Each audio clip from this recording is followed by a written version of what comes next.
ఇక్కడ కనిపించే ఈ బ్రిడ్జి మీదే 'పుష్ప' సినిమా షూటింగ్ జరిగింది. ఈరోజు మనం పుణ్యక్షేత్ర స్థలమైన యాగంటికి వచ్చాము.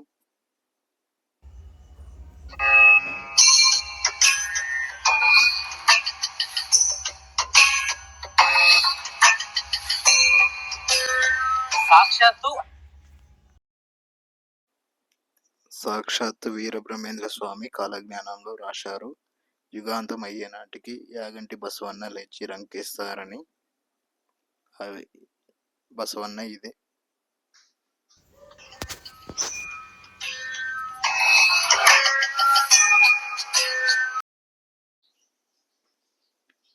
ఈరోజు మనం పుణ్యక్షేత్ర స్థలమైన యాగంటి క్షేత్రంకి అయితే వచ్చాము. ఇది నంద్యాల జిల్లాలోని బనానాపల్లి పక్కనే ఉంటుంది. ఈ ఆలయం చరిత్ర పురాణానికి వస్తే అగస్త్య ముని మహర్షి దక్షిణ భారతదేశ పర్యటనలో భాగంగా ఈ క్షేత్రానికి అయితే వచ్చారు.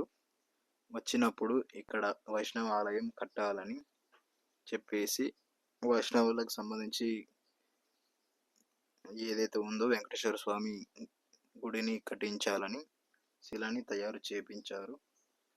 మొత్తం అయితే రెడీ చేశారు. అలా తయారు చేసే క్రమంలో వెంకటేశ్వర స్వామి విగ్రహం కుడికాలు బొటన వేలు విరిగిపోయింది.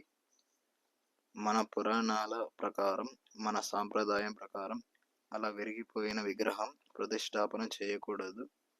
ఇలా ఎందుకు అయిందని అగస్త్య మునీశ్వరుడు ఏం చేశాడంటే శివుడు కోసం తపస్సు చేశాడు. అలా తపస్సు చేస్తున్నప్పుడు రాక్షసులు కాకుల రూపంలో తపస్సును భంగం కలిగించారు. ఇలా భంగం కలిగిస్తున్నారని చెప్పేసి కాకులకు శాపం అయితే ఇస్తారు. అందుకే ఎక్కడ చూసినా మనకు కాకులు కనపడవు. అలా తపస్సు చేస్తూ శివుడు ప్రత్యక్షమయ్యారు. ఇక్కడ వైష్ణవ ఆలయానికి తగ్గట్టు లేదు. శివునికి సంబంధించి కైలాసాన్ని పోలి ఉంది కాబట్టి ఇక్కడ నిరంతరాయంగా గంగ పారుతూ ఉంటుంది.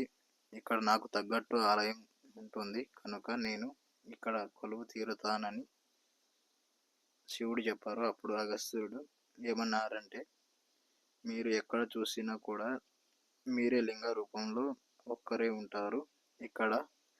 ఇక్కడ మాత్రం సతీ సమేతంగా ఇక్కడైతే మీరు ఉండాలి అని. అప్పుడు ఆ పరమశివుడు ఒక్కటే లింగ రూపంలో పార్వతీ పరమేశ్వరులుగా, ఉమా మహేశ్వరులుగా ఇక్కడ మనం దర్శనం చేసుకుంటాం.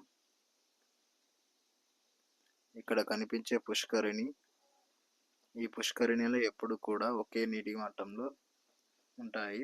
చాలామంది భక్తులు ఒకే నీటి మట్టంలో ఉంటాయి. చాలామంది భక్తులు ఈ పుష్కరిణిలో స్నానం చేసిన తరువాత దేవుని దర్శనం చేసుకుంటారు.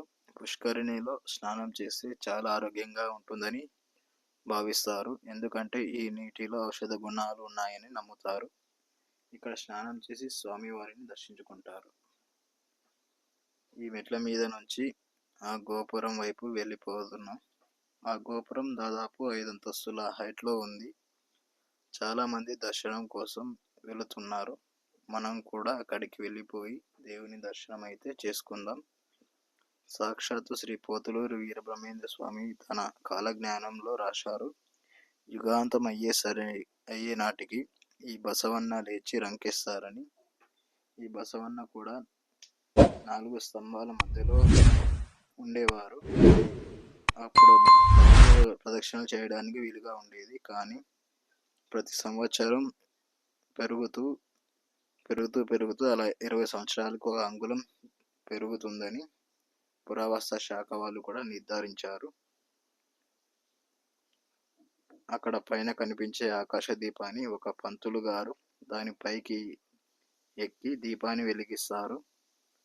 వెలిగించడానికి 6 నుంచి 7 కేజీల నూనె పడుతుంది.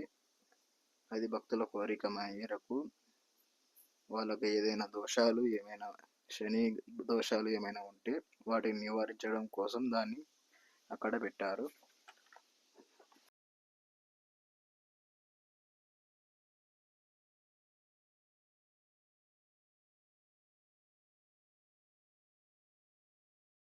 ఇప్పుడైతే పక్కనే ఉన్న అగస్త్యముని కనుగొన్న కోనేరునైతే చూడబోతున్నాం. ఇది సహజంగా వచ్చే నీరు. మనం అక్కడికి వెళ్ళిపోతున్నాం. అగస్త్యముని దీంట్లోనే స్నానం చేసేవారు.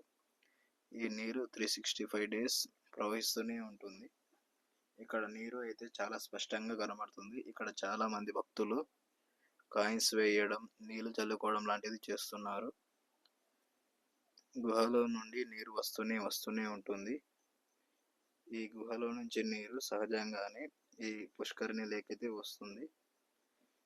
ఇక్కడ ఉన్న వాళ్ళ ప్రకారం ఈ నీళ్ళు అయితే 16 ఎకరాల పొలానికి అయితే నీరు అందిస్తుంది.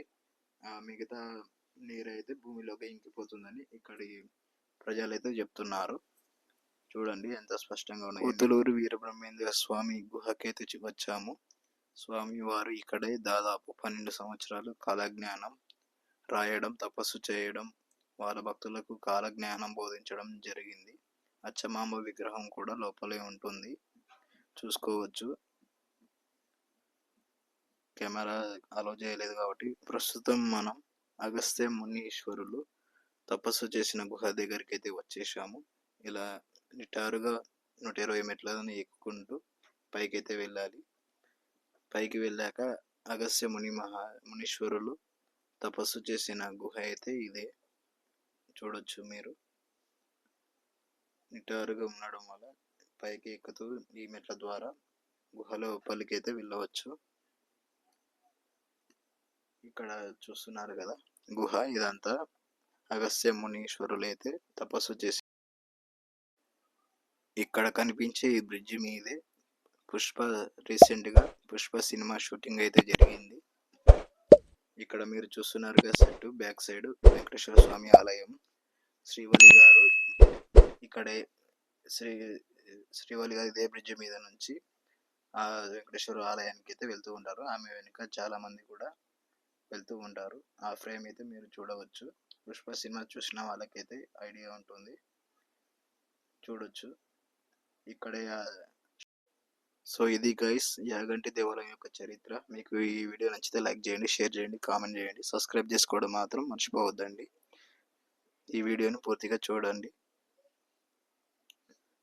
ఓకే, ఇంకో వీడియోలో కలుద్దాం. బాయ్ బాయ్, జై హింద్.